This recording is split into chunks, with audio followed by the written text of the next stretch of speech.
Lo accuse Swazik d'un meurtre de sang-froid sur Martial. Demain nous appartient 23 septembre 2025, épisode 2037.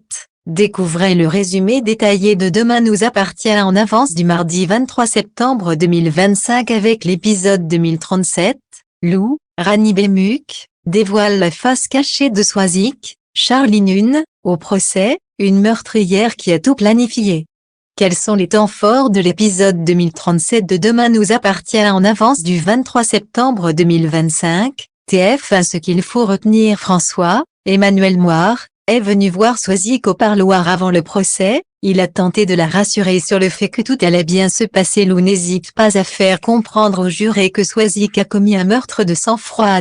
Alain Lebar, a pris en photo les documents de plaidoirie de Lou. Il a découvert qu'elle voulait plaider la préméditation. Joël, Patrick Seminor, annonce sa retraite surprise aux Antilles, provoquant une dispute explosive avec Mona qui n'est pas prête à le suivre. Raphaël, Jennifer Loret, attaque violemment Aurore au procès, créant une forte tension avec Martin.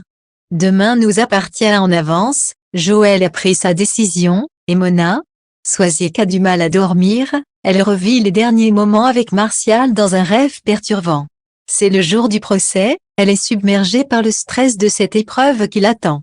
Lo porte plainte auprès de Karim concernant l'espion mystérieux, il était de taille moyenne, plutôt jeune, vêtu d'un jean noir et d'un sweat noir. Étrangement, rien n'a été volé. Lo est surtout venu pour l'assurance. Karim lui avoue qu'ils ne pourront pas faire grand-chose. Bart confie à Sarah qu'Erika a un esprit libre, un peu dans la provocation, mais c'est justement cela qui fait son charme irrésistible. Sarah comprend rapidement que Bart est amoureux. François vient voir Swazik au parloir pour la rassurer, lui promettant que tout va bien se passer et qu'elle ne doit pas douter. Swazik lui confie qu'elle ne se pardonnera jamais ce qu'elle lui a fait subir. Dans un moment d'émotion intense, Swazik dit à François « Je t'aime, ne l'oublie pas ». Adam se confie à Maud sur son acte troublant, il a pris des photos des brouillons dans la plaidoirie de Lou.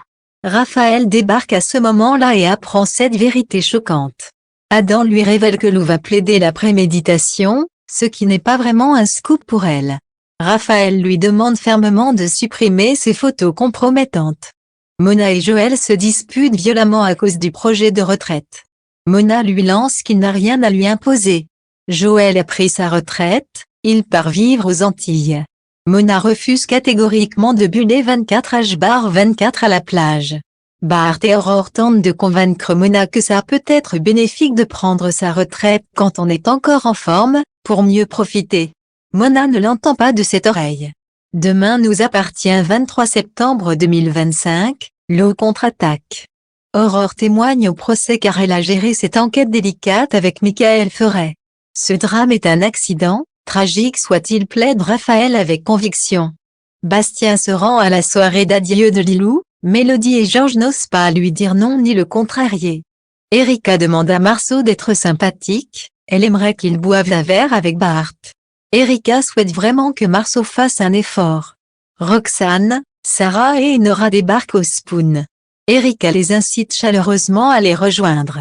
Mais Roxane est fermée, elle est totalement braquée. Marceau s'amuse cruellement à casser l'ambiance, révélant qu'Erika a toujours détesté les flics. L'atmosphère devient pesante et morose.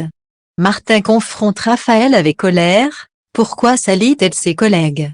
Il n'apprécie pas du tout qu'elle ait fait passer Aurore pour une incapable en prétendant qu'elle n'est pas fiable car elle n'a pas été capable de voir qui était vraiment Michael Ferret.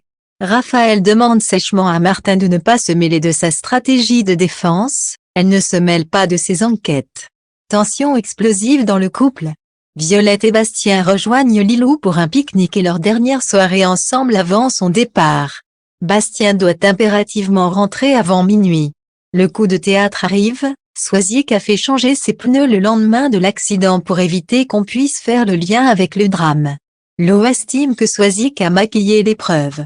Pour Lou, c'est un meurtre de sang-froid et non un accident, passible de 30 ans de réclusion. C'est la panique totale pour Swazik mais aussi pour toute la famille Lo.